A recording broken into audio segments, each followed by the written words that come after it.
Welcome my dear students. আজ আমি ষষ্ঠ শ্রেণীর ইংরেজি বইয়ের রিভিশন লেসনের অ্যাক্টিভিটি 1 থেকে 4 পর্যন্ত কোশ্চেনগুলি সলভ করব। চলো তাহলে শুরু করি।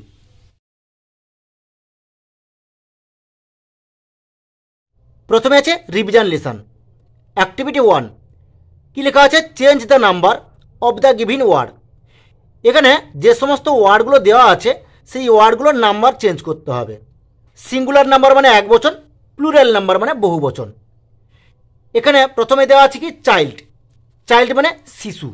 প্লুরালে কী হবে? তাহলে চিলড্রেন হবে। আমি লিখে দিচ্ছি এখানে, এটা হবে চিলড্রেন।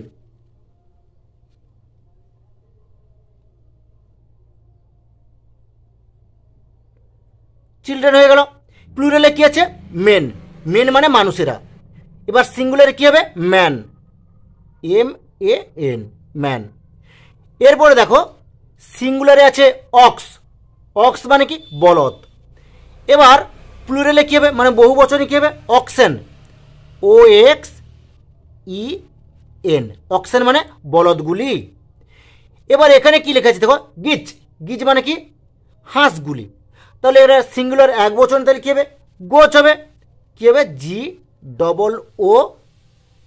GOOSE, গোছ মানে কি? হাঁস। এবার সিঙ্গুলারে কি আছে?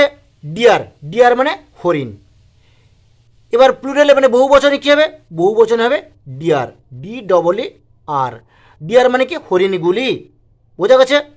এবার অ্যাক্টিভিটি 2, অ্যাক্টিভিটি 2তে আছে identify the gender of the following nouns and put them in the correct boxes.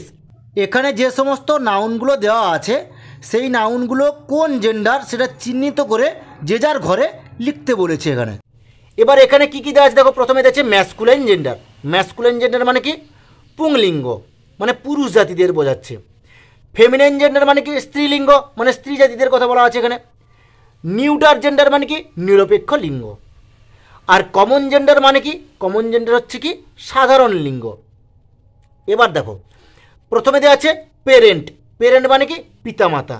তাহলে কমন জেন্ডারের ঘরে হবে এখানে কী হবে? PARENT, পেরেন্ট হয়ে গেল। পেরেন্ট মানে কি? তাহলে পিতামাতা। এবার এখানে আছে লায়নেস, লায়নেস মানে সিংহী। এটা ফেমিনাইন জেন্ডারের ঘরে হবে। কী হবে তাহলে? LIONESS, লায়নেস মানে সিংহী। এবার ট্রি, ট্রি হচ্ছে কি? গাছ। এটা হবে নিউটার জেন্ডার। তাহলে কী হবে? Tree, TREE। এরপরে আছে নেফিউ, নেফিউ হচ্ছে কি? ভাইপো। ভাইপো হবে কি? এটা পুংলিঙ্গ, তাহলে ম্যাসকুলাইন জেন্ডার হবে। তাহলে নেফিউ হবে NEPHEW, নেফিউ হয়ে গেল। এরপর আছে বুল, বুল মানে কি? ষাঁড়। তাহলে ষাঁড় তাহলে কোন ঘরে হবে? ম্যাসকুলাইন জেন্ডার হবে। তাহলে কি লিখবো? বুল, BULL, বুল। এরপরে স্টুডেন্ট, স্টুডেন্ট মানে কি? ছাত্রও হতে পারে, ছাত্রীও হতে পারে। তাহলে এটা কমন জেন্ডার হবে।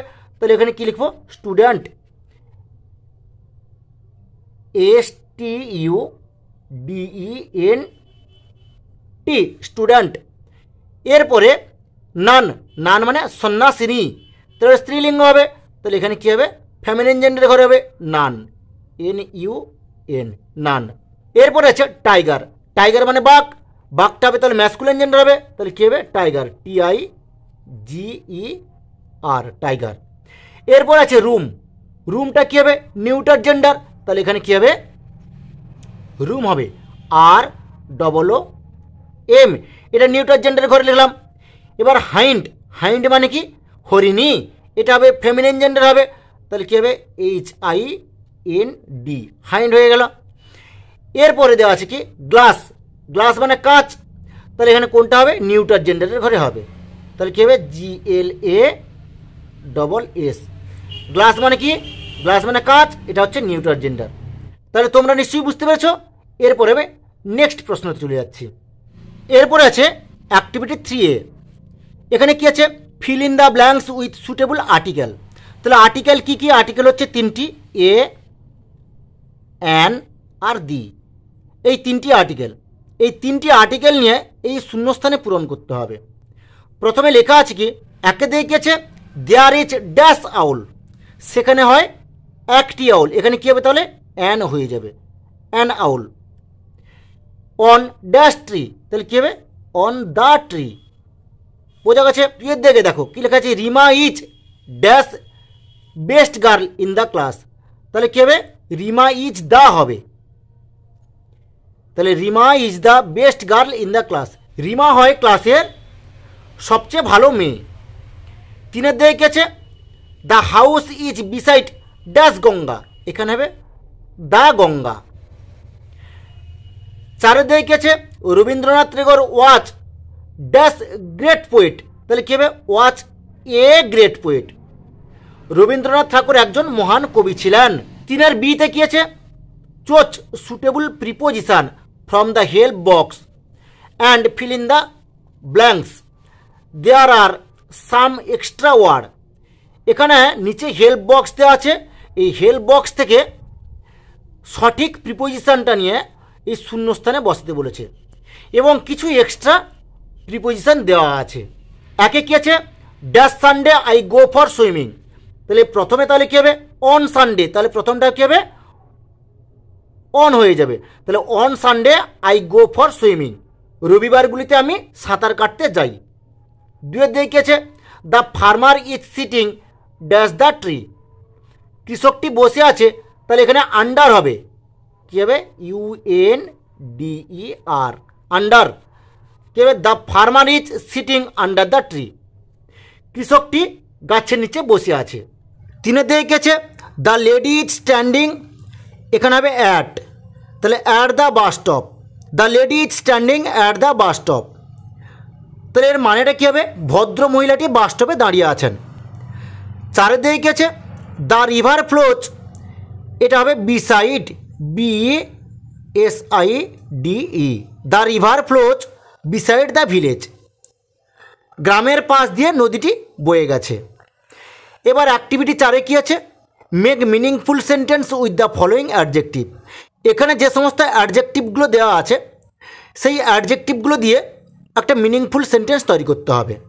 এখানে আছে গুড, প্রথমে দেওয়া আছে গুড মানে কি ভালো, এখানে প্রথমে লিখে দেবো কি, Ram is a good boy, বোঝা গেছে? এবার আছে 6, তাহলে তোমরা কি লিখবে, 6 মানে 6, 6 বয় আর গোয়িং টু স্কুল, বোঝা গেছে? এরপর আছে কি বিউটিফুল, বিউটিফুল মানে কি সুন্দর, তাহলে কি লিখবে, I have a beautiful dress, আমার আছে একটি সুন্দর ড্রেস। ফিউ, ফিউ মানে কি কয়েকটি, তাহলে তোমরা কি লিখবে, give me few, give me few pen, তাহলে আমাকে কয়েকটি পেন দাও। তাহলে তোমরা নিশ্চয়ই বুঝতে পেরেছ। ঠিক আছে, আজ এই পর্যন্ত, নেক্সট ভিডিওতে আমি পরবর্তী প্রশ্নগুলি সলভ করব।